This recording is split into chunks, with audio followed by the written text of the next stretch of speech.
opção de não consentir com isso. E aí é o problema ético fundamental do Estado. Porque para alguma coisa ser ética, para uma coisa ser uma regra, ela tem que ser válida para todo mundo. Certo? Eu posso matar você, mas você não pode me matar, não pode ser ético. Porque nós dois somos seres humanos, isso tem que ser válido para todas as pessoas em todos os tempos. Então, uma regra onde eu posso impor uma estrutura de governança em você, mas você não pode negar ela ou não pode impor em mim, não pode ser uma regra. Isso não pode ser ético. Porque isso é dizer que eu que posso impor em você, eu sou melhor que você. Eu sou mais ser humano que você, ou você é uma coisa. Tá. Não, você não é uma coisa, você é um outro ser humano. Eu preciso ter o seu consentimento para as coisas. Ah, não, mas é que essa estrutura, pô, ela é super bem intencionada e tudo mais. Tá bom. Se ela é super boa e bem intencionada e tudo mais, por que eu sou obrigado a participar? Se esse produto, se essa ideia, se esse serviço é tão legal e tudo mais, por que você tá com um fuzil na minha cara? Eu não tô entendendo essa parte, entendeu? Tipo, o cara vem entregar uma pizza na minha casa, aponta uma arma pra mim e me manda pagar. Pera. Mas eu não pedi uma pizza. Foda-se. Não, Tom. pera. Isso não é uma venda. Isso é um assalto. Exatamente. Qual é a diferença disso e você pagar imposto de renda? É. A formalidade. É só isso. É a distância entre você não concordar e a arma. Cara, você É só isso. Você tá me convencendo, né, ô Mandíbula? Eu tô ficando revoltado. Presente pra você, Anatomia do Estado do Murray Rothbard. Porque, cara, eu já era revoltado de pagar imposto. Aliás, adorei a sua camisa Imposto é Roubo. Adoraria uma camisa Mas é dessa. mesmo. Eu quero. Ninguém paga porque quer. Não, é óbvio que não. E nunca e mesmo que pagasse porque quer, você sempre acha que é mais do que deveria. E é mais do que deveria. Sim, a Noruega uma vez fez um negócio de, tipo, colocar um imposto voluntário. Acho que eles arrecadaram, tipo, sei lá, 700 euros, alguma coisa assim. É porque ninguém vai pagar. Ah, paga quem quer. Não vai pagar. Pois é. Então, isso é a estrutura do Estado. Mas a minha pergunta é... A gente tem experiência de não Estado pra saber como seria? A gente tem alguns casos exóticos que passam um pouquinho perto. Por exemplo. Ao longo da história. A gente tem algumas coisas que é meio, tipo...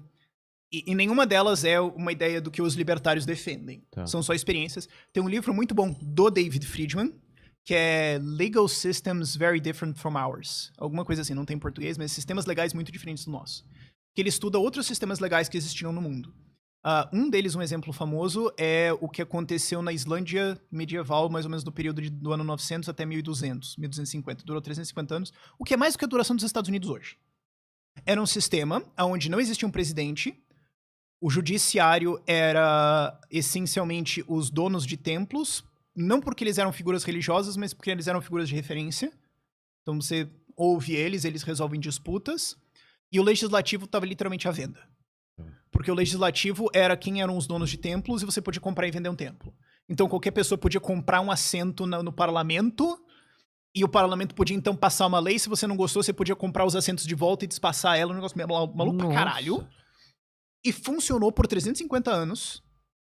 Descambou numa guerra civil no fim das contas? Sim, deu um problema. Depois de 350 anos. Então, assim, se você considera que uma sociedade que ficou estável por 300 anos deu errado... Não, claro que não. Teve problemas? Sim, mas assim, nada vai dar certo pra sempre, não importa o que aconteça, sabe? Coisas, uma hora vão dar errado por algum motivo. Nada é eterno. Mas era um sistema meio maluco nesse sentido. Mas você tem evidências que existia um grande desenvolvimento econômico, violência era baixíssima. Você imagina, todo mundo era matando todo mundo, certo? Não. É um lugar extremamente pacífico, e é uma experiência histórica interessante. Você tem um pouco...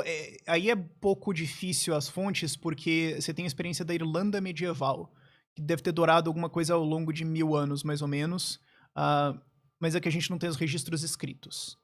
Mas o que indica-se... que alguns registros dizem que era mais ou menos assim, alguns não era bem isso.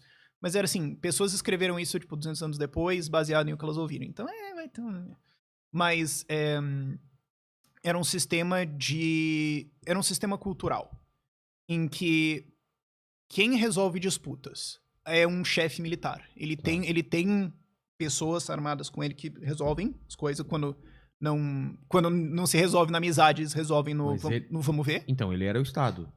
Não porque você não era obrigado a seguir ele. Ah, tá. Você podia seguir qual você quisesse e sair de um e ir pro outro. Tá. No mesmo espaço. Tá. Então era um sistema de competição de resolução de disputas, em que as resoluções de disputas eram baseadas em lei customária. Então, como que a gente resolve as coisas no passado? Jurisprudência, o que é hoje common law. O sistema hoje legal que rege os Estados Unidos e Inglaterra hoje é basicamente o mesmo princípio. Qual é a jurisprudência? Como que nós resolvemos quando existe um homicídio, ou uma cobrança de uma dívida, um conflito sobre de quem que são essas É ovelhas? olhar pro passado e ver o que deu certo. Qual que é o histórico? É isso que Tá. nós vamos fazer. Existia alguma obrigação estatal? Não, ninguém era obrigado, não existia uma jurisdição obrigatória. Existiam pessoas que executavam sentenças, resolviam disputas. Se o cara fizesse tudo errado, ele perdia seguidores, perdia o poder dele, porque ninguém ia até ele. Então ele era obrigado a seguir jurisprudência. Então você tinha uma lógica de mercado aí. Algumas fontes são meio iffy nisso, mas é um exemplo até interessante. E depois você tem a Lei Shir, que foi desenvolvida na Etiópia e Somália. Quando a Itália colonizou a Etiópia não foi realmente tão colonizada, mas especialmente a área da Somália, eles descobriram que os nativos tinham um tipo de lei customária que evoluiu de forma completamente independente do Ocidente, e eles desenvolveram basicamente uma noção idêntica de devido processo legal. Advogado, defesa, tempo de defesa, tem que ter produção de provas não podem ser obtidas de maneira ilegal, você tem direito à apelação. Todas essas estruturas existiam dentro dessa lei. E era, tá, mas quem que é o Estado? Não tenho. Não tem, as coisas são das pessoas. E quando tem uma disputa, quem resolve é o parente masculino mais velho que liga os dois.